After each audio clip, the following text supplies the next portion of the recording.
Hello friend, कैसे आप लोग। आशा करता आप सभी अच्छे होंगे, मस्त होंगे, तंदुरुस्त होंगे और अच्छे से स्टडी करे होंगे। तो चलिए फ्रेंड्स, आज हम इस वीडियो में कराने वाले हैं क्लास 6 का एनसीईआरटी जियोग्राफी का, भूगोल का। और इसके जितने भी टॉपिक थे, जितने भी चैप्टर थे, सभी चैप्टर मैं करा चुका हूँ। ये चैप्टर आपको कोई भी एग्जाम की अगर तैयारी करते हैं तो उसमें आपको एनसीईआरटी का क्वेश्चन ही पूछे जाते हैं, ठीक है।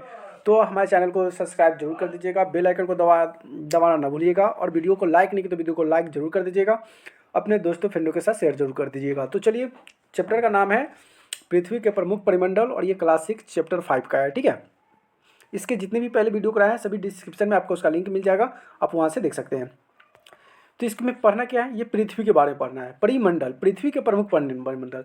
पृथ्वी पर जीवन के अस्तित्व के लिए 4 प्रमुख परिमंडल होता है। सतह और पर्यावरण के हिस्से महत्वपूर्ण है। ये परिमंडल एक दूसरे से जुड़े हैं और ये आपस में संतुलन बनाए रखते हैं। ये सभी हमारे परिमंडल के अंतर्गत अब आते हैं। अब यहाँ से भूमंडल के बारे में जान लेते हैं, जिसको क्या कहते हैं, लिथोस्फीयर। क्या बोलते हैं, लिथोस्फीयर। इसकी अगर बात करें परिभाषा भूमंडल का, तो यह पृथ्वी की सबसे बाहरी ठोस परत है जिससे चट्टान, मिट्टी और खनिज शामिल होते हैं। इसकी विशेषताएं क्या है, इनमें पर्वत, पठार, मैदान, घाटी आती है। यह मानव और अन्य जीवन के लिए निवास स्थान होता है, ठीक है। इसकी यही विशेषताएं हैं। इसकी भूमिका की बात करें तो इसका भूमिका जो होता है, खेती, खनन, आवास के लिए उपयोगी होता है। जैसे कि भूमि है तो भूमि पर क्या हो सकता है, खेती हो सकता है, कोई कारखाना लग सकता है, कोई आवास बन सकता है, घर बन सकता है, महल बन सकता है, ठीक है, भूमि पर। उसके बाद आता है हाइड्रोस्फीयर। हाइड्रोस्फीयर क्या होता है, जिसको जलमंडल कहते हैं। तो पृथ्वी पर उपस्थित सभी जीव का जल, जैसे कि महासागर, नदी, झील, भूमिगत जल भूमंडलीय जलवाष्प कराता है। इसी को हम क्या कहते हैं, जलमंडल कहते हैं। और इसकी विशेषताएं क्या हैं, तो पृथ्वी का 71% हिस्सा जल से ढका हुआ है। पृथ्वी अगर 100% की बात करें तो 100% जो होता है ना, उसमें 71% यानी कि 71% क्या है, 71% पृथ्वी के जो भाग है उस पर खाली जल है, ठीक है। और बाकी जो बच गया उसमें तो लोग सब रहते हैं। इसका 57% जल महासागर में है, नमकीन पानी है, और केवल 3% ताज़ा पानी जिसमें बहुत सारा बर्फ के रूप में जमा होता है, पिया जाता है। भूमिका, जल के जीवन के लिए आवश्यक है। इसका भूमिका क्या है जलमंडल का, तो जलमंडल की भूमिका यही है कि यह जल जीवन के लिए आवश्यक है। अगर जल है तो जीवन है, नहीं तो जीवन अधूरा है। अब आता है वायुमंडल, जिसको बोलते हैं एटमॉस्फेयर। एटमॉस्फेयर मतलब होता है वायुमंडल, जिसे कि हम लोग सांस लेते हैं, हवा चलता है, ये वायु होता है। पृथ्वी के घेरे हुए गैसों की परत को ही वायुमंडल कहते हैं। पृथ्वी के घेरे यानी पृथ्वी के चारों तरफ जो हवाएं चलती है, गैस बना हुआ रहता है, उस गैस के परत को वायुमंडल कहता है। और वायुमंडल में गैस जो होती है, कौन सा गैस होता है, कितने मात्रा में कौन सा गैस पाया जाता है, इसको देख लीजिए। तो देखिए, गैस से प्रमुख गैस पहले आता है नाइट्रोजन, जो कि 78% नाइट्रोजन जो है। उसके बाद आता है 21% ऑक्सीजन है, और कार्बन डाइऑक्साइड और अन्य गैस मिलाकर 1% है, ठीक है। इसकी परतें की बात करें तो ये क्षोभ मंडल, सप्ताह मंडल, मध्यम मंडल, आयन मंडल और वह आयन मंडल की इसकी परतें से ढका हुआ रहता है।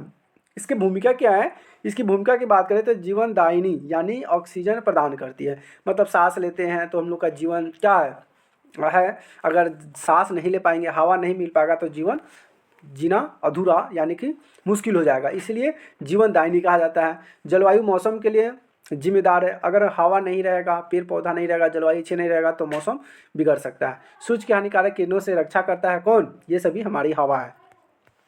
अब बात करते हैं जैव मंडल के बारे में। जैव मंडल है क्या, जिसको बायोस्फीयर कहते हैं। इसके अब पृथ्वी का वह हिस्सा जहाँ जीव जंतु, पेड़ पौधे, मानव जीवन मौजूद होता है, उसे क्या कहते हैं, जैव मंडल कहते हैं। जैव मंडल में भूमि, जल, वायुमंडल या का वह हिस्सा शामिल है जो जीवन का समर्थन करता है। इसमें जीवों की आपसी संबंध और परिस्थिति तंत्र का अध्ययन किया जाता है। ये सभी विशेषताएं जैव मंडल का होता है। इसकी भूमिका क्या है, और इसकी भूमिका की बात करें तो जैव मंडल वह जीवों के लिए आवश्यक संसाधन जैसे खाद्य, ऊर्जा और आवास प्रदान करता है। यह परिमंडलों की आपसी संबंध कहलाता है, ये हमारा जैव मंडल कहलाता है। सभी परिमंडल आपस में जुड़े होते हैं, जितने जो परिमंडल होते हैं आपस में जुड़े होते हैं। अगर आपस में जुड़े हुए नहीं रहेंगे तो फिर ये अपना जो वातावरण शुद्धि ये एक तालमेल नहीं बैठा पाएगा, इसलिए आपस में सभी एक दूसरे से जुड़े होते हैं। उदाहरण के लिए जैसे कि बारिश होता है यानी कि जलमंडल हुआ, बारिश होता है तो ये क्या हुआ, जलमंडल हुआ। मिट्टी यानी कि भूमि मंडल हुआ। फसल यानी कि जैव मंडल उगाने में मदद करती है। अब देखिए, मिट्टी, बारिश सभी एक दूसरे से, फसल ये सब एक दूसरे से जुड़ा हुआ है। अगर मिट्टी है, अगर बारिश नहीं होगा फसल है लेकिन मिट्टी नहीं है, तब फिर बारिश नहीं होगा, तब फिर मिट्टी नरम नहीं होगा, नरम नहीं होगा तो फिर खेत खलिहान में फसलें नहीं होगा। तो ये सभी आपस में एक दूसरे से जुड़ाव होता है। वायुमंडल में हवा के बिना कोई भी परिमंडल संतुलित नहीं रह सकता। सही बात है। महत्वपूर्ण तथ्य के बारे में चर्चा कर लेते हैं। क्या कहता है कि पृथ्वी का संतुलन बनाए रखने के लिए सभी परिमंडलों का योगदान आवश्यक होता है। पृथ्वी का संतुलन बनाए रखने के लिए सभी परिमंडलों का योगदान क्या होता है?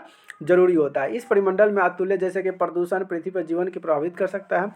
पृथ्वी के चारों ओर प्रमुख परिमंडल एक दूसरे पर निर्भर होते हैं। पृथ्वी पर जितने भी परिमंडल होते हैं एक दूसरे से क्या होते हैं? निर्भर होते हैं। इनका अध्ययन हमें पृथ्वी और वातावरण को समझने और संरक्षित करने में मदद करता है। और जितने भी सब कराएं सब में टॉपिक का जो निचोड़ होता है ना, सभी निचोड़ है, ये पार्ट का पूरा निचोड़ है। ठीक है, जो कि आपको जितने भी पार्ट में इंपॉर्टेंट टॉपिक होते हैं सभी मैंने आपको इसको वीडियो में करा दिया। तो चलिए फ्रेंड्स, वीडियो को इतने अंत करते हैं, फिर मिलते हैं नए वीडियो में। हमारी वीडियो कैसी लगी प्लीज कमेंट कर जरूर बताइएगा। वीडियो अच्छी लगी तो वीडियो को लाइक कमेंट शेयर जरूर कर दीजिएगा। फिर मिलते हैं नए वीडियो में नए टॉपिक के साथ। तब तक के लिए बाय बाय, जय हिंद, वंदे मातरम।